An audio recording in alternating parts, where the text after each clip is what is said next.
Hello po. Sa video na to, ituturo ko po kung paano mag-print head alignment without using computer. So, manual lang po ito. Applicable lang siya sa model na MG3070S at saka yung MG257TS, yung may mga scanner po. So, paano nga ba mag-print head alignment? Ito lang po. Long press nyo lang tong stop button. Then, kapag nag-blink tong indicator na to ng 4 na beses, release nyo po. So, paano? Ganito. Long press. 1, 2, 3, 4. Release. So, wait nyo pong mag-print yung printer.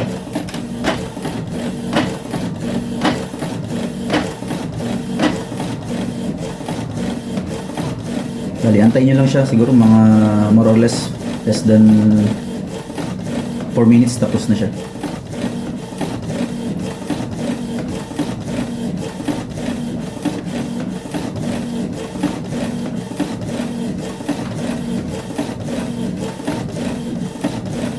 So bakit nga ba tayo print head alignment? Yan yun ay kapag yung marami tayong piniprint tapos nakita nyo dun sa result ay parang tabingi. So doon natin ginagawa yung print head alignment. Kapag may mga print out tayo na parang tabingi siya, so kailangan nyo gawin yung ganito.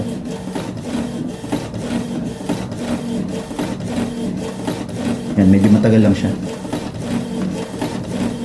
Bali, ang ipiprint po niya is 2 pages.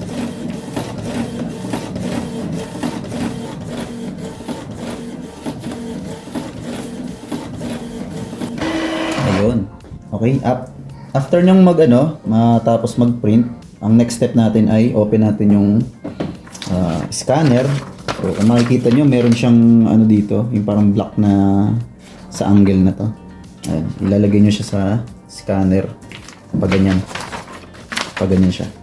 Tututok nyo dun sa dulo dito. Yan, tapos close nyo, then start. Kahit ano dito sa dalawang to, sa start. Wait natin hanggang mag-steady yung power button. Yung light ng power button.